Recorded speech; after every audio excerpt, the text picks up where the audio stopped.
बिस्मिल्लाहिर्रहमानिर्रहीम, अस्सलाम वालेकुम। आप देख रहे हैं मेरा यूट्यूब चैनल MTC सोलर। मेरा नाम है अवैस और आज की मेरी वीडियो उन तमाम लोगों के लिए है जो कि परेशान है सोलर पैनल्स के हवाले से कि वो किस तरह का सिस्टम अपने घर पे लगवाएं। तो चैनल को लाइक और सब्सक्राइब लाजमी कीजिएगा और वीडियो को एंड तक लाजमी देखिएगा।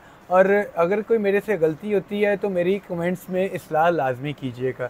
शुरू करते हैं। ऑन ग्रिड और हाइब्रिड के इन्वर्टर्स का डिफरेंस मैं बताता चलूँ।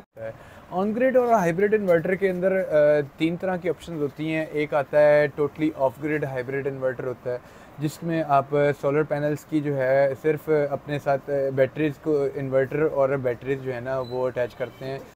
और इसमें जिसमें आपके वापडा का लिंक होता है, लेकिन वो उस हद तक होता है कि आप सिर्फ अपनी बैटरी जो है वो चार्ज करवा लें अपने वापडा से। इन केस अगर सारा दिन सूरज नहीं निकला तो सोलर पैनल से आपकी बैटरीज़ का बैकअप जो है वो जनरेट नहीं हुआ, तो उसको इस तरह के सिस्टम को जो है वो आप ऑफ ग्रिड हाइब्रिड इन्वर्टर कह सकते हैं। तो ऑफ ग्रिड हाइब्रिड इन्वर्टर में 1.2 किलोवाट भी आता है, 2.5 किलोवाट भी आता है, 3 kilowatt, 5 kilowatt, 6 kilowatt, up to 8 kilowatt की जो है ना वो ऑफ ग्रिड हाइब्रिड इन्वर्टर्स आते हैं। ये मोस्टली जो है वो आपको सिंगल फेज़ इन्वर्टर में देखने को मिलता है, ऑफ ग्रिड हाइब्रिड इन्वर्टर जो है। और ये सिर्फ आपके एज अ UPS से काम कर रहे होते हैं। और आप इसके ऊपर कह लें कि आपने अपने घर के जो UPS है उसके ऊपर सिंपली जो है वो सोलर पैनल इंस्टॉल कर दिए हैं। तो बात दूसरी तरफ देखा जाए, ऑन ग्रिड हाइब्रिड इन्वर्टर होते हैं वो मिनिमम 3 किलोवाट से मैक्सिमम 8 किलोवाट तक के इन्वर्टर्स में आपको ऑप्शन मिलती है कि आप इसको वापडा के साथ ग्रीन मीटर के साथ कनेक्ट कर लेते हैं। ग्रीन मीटर के साथ कनेक्ट करने का आपका ये मकसद होता है कि अगर आपकी जो एक्सेस एनर्जी जो आपकी बैटरियाँ फुल होने के बाद जो बचती है, सोलर पैनल आपकी बैटरियाँ फुल कर देते हैं। सोलर पैनल से बैटरियाँ भी फुल हो गई हैं, आपके घर पे जो एक्स्ट्रा लोड, लेट्स से अगर आपका 1000 वाट का या 2000 वाट का लोड चल रहा है और आपकी जो एक्स्ट्रा जो जनरेशन जो है वो 1% भी ज़ाया नहीं होती, तो उस तरह का जो सिस्टम है उसको ऑन ग्रिड हाइब्रिड इन्वर्टर कहा जाता है। ऑन ग्रिड हाइब्रिड इन्वर्टर के अंदर आप ये ऑप्शन होती है कि आप उसको ग्रीन मीटर लगवा सकते हैं, वापडा के साथ उसको अटैच कर सकते हैं, नेट मीटरिंग करवा सकते हैं। नेट मीटरिंग में ये फ़ायदा होता है कि आपकी 1% भी जो है वो बिजली ज़ाया नहीं होती। और अपने घर का जो लोड है आपने कैलकुलेट करना है। अपने घर का जो आप मोस्टली आप लोगों के लिए जो क्वेश्चंस आते हैं, बहुत ही मुश्किल होता है कि आप अपने घर पे किस तरह का सिस्टम लगवाएं, कितने किलोवाट का सिस्टम आपके घर को सूट करता है। तो आपने ये चीज़ फील करनी है कि आपने अपने घर का जो बिल है वो कैसे ज़ीरो करना है। तो आपने अपने मीटर का जो बिल है जो आप हर महीने जमा करवाते हैं, जो कि फ़र्ज़ है एक तरह का, आप अपने घर का मीटर का बिल देखें। मीटर के बिल के ऊपर जो है वो हर महीने कितने यूनिट कंज्यूम किए हैं वो मेंशन होते हैं। तो वहाँ से आपने इस चीज़ का अंदाज़ा लगा लेना है कि आपको कितने किलोवाट का सिस्टम रिक्वायर्ड है। वो ऐसे है कि आपके ज़हन में ये बात होनी चाहिए कि एक पैनल जो है वो मैक्सिमम 2.5 से 3.5 यूनिट जनरेट कर रहा होता है, और 1 किलोवाट का सिस्टम जो है वो आपका 5 यूनिट मंथली जो है और डेली बेसिस पे जो है वो आपका 5 यूनिट जो है वो जनरेट कर रहा होता है 1 किलोवाट। तो आप 5 किलोवाट का सिस्टम लगाते हैं तो अल्टीमेटली 5 5 25 यूनिट जो है वो आपके जनरेट हो रहे होते हैं। अगर आप 8 किलोवाट का सिस्टम लगाते हैं तो आपके वो 40 यूनिट जो है वो 40 यूनिट जनरेट होते हैं। तो आपने इस तरह अपने जो है वो डेली बेसिस पे आप मल्टीप्लाई बाय 30 कर लें तो आपका मंथली जो है वो यूनिट निकल आएंगे कि आपके घर को कितने किलोवाट का सिस्टम रिक्वायर्ड है। ये बात आपने ज़रूरी ज़हन में रखनी है कि 1 किलोवाट का सिस्टम जो है वो 5 यूनिट जनरेट करता है। तो इसी तरह ही आपने अंदाज़ा लगा लेना है कि आपको कितने किलोवाट का सिस्टम जो है रिक्वायर्ड है।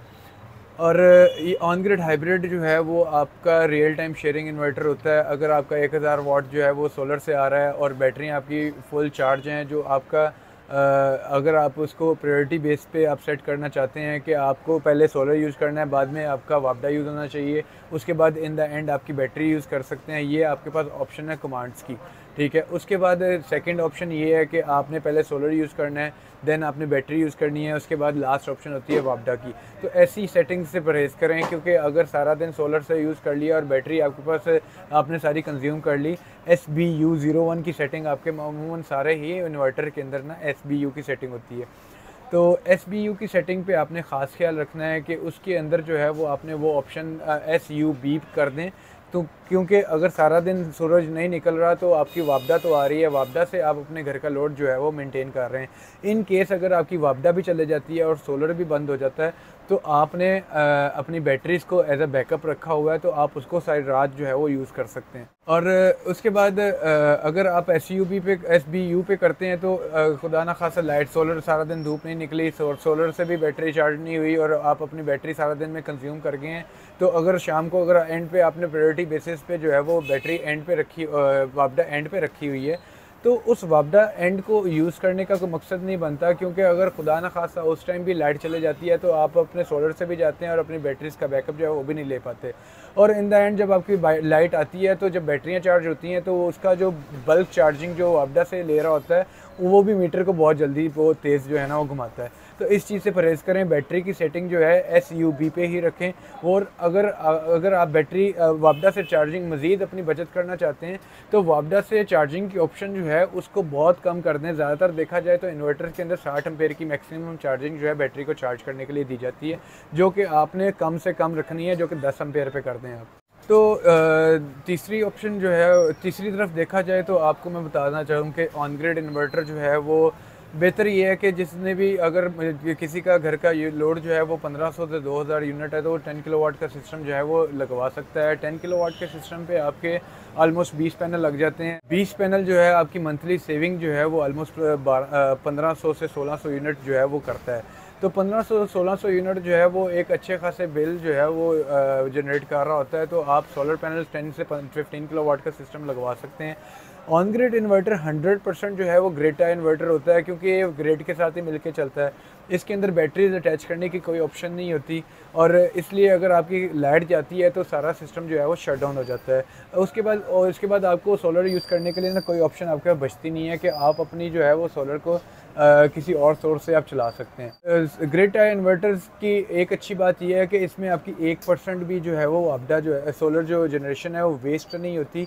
लेट्स से अगर आपका 1000 या 2000 वाट सोलर से आ रहा है और आपकी 7-8 हज़ार वाट जो एक्सेस है वो सारा दिन आप वापडा को सेल कर रहे हैं, और सेल करने के बाद जब रात को अगर आप उसको वापस ले रहे होते हैं तो अपने ही यूनिट जो आपने रिवर्स किए होते हैं वही वापडा से आप वापस ले रहे होते हैं। आपने सारा दिन जो वापडा को रिवर्स किया होता है और आप जो एक्सेस होता है वो आपने वापडा को सारा दिन रिवर्स किया होता है। और नेट मीटरिंग की अच्छी बात ये है कि सोलर के यूनिट के अगेंस्ट यूनिट माइनस होते हैं।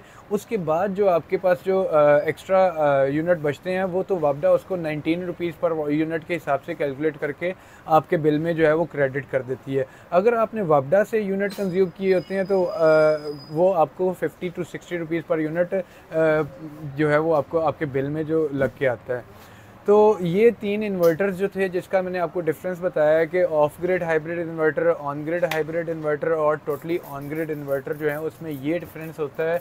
तो अगर आपने अपने घर पे सिस्टम लगवाना है तो आप मेरे से भी कांटेक्ट कर सकते हैं। आपको किसी किस्म की कोटेशन चाहिए तो आप मुझे व्हाट्सएप पे मैसेज कर दें। मेरा नंबर आपने देख लिया होगा नीचे स्क्रीन पे मेरा नंबर शो हो रहा है। मेरी शॉप पे विज़िट करना चाहते हैं तो हाल रोड ऑपोजिट मिज़ान बैंक, वहाँ पे आके मुझे कॉल कर लें, या मिज़ान बैंक से 10 कदम आगे एक आपको 500 वाला दरख्त नज़र आएगा, वहाँ पे मेरी शॉप है। MTC सोलर के नाम से इन्वेक्स का ऑथराइज डीलर हूँ। और वीडियो को एंड तक देखने का बहुत शुक्रिया। लाइक और सब्सक्राइब करना ना भूलिएगा। आपके एक लाइक और सब्सक्राइब करने से मुझे मोटिवेशन मिलती है कि मैं आपके लिए मज़ीद ऐसी टेक्निकल वीडियोस जो है वो बनाता रहूं। अगर मेरे से कोई गलती या कोताही या बताने में कोई मिस्टेक हुई है तो काइंडली कमेंट्स में मेरी इस्लाह के लिए आप लाजमी जो है वो कमेंट कीजिएगा कि अगर मेरे से कोई मिस्टेक आई है। चैनल को लाइक और सब्सक्राइब लाजमी कीजिएगा, और अगर मेरे से कोई मिस्टेक हुई है तो मेरी इस्लाह के लिए आप कमेंट्स में लाजमी मुझे बताइएगा।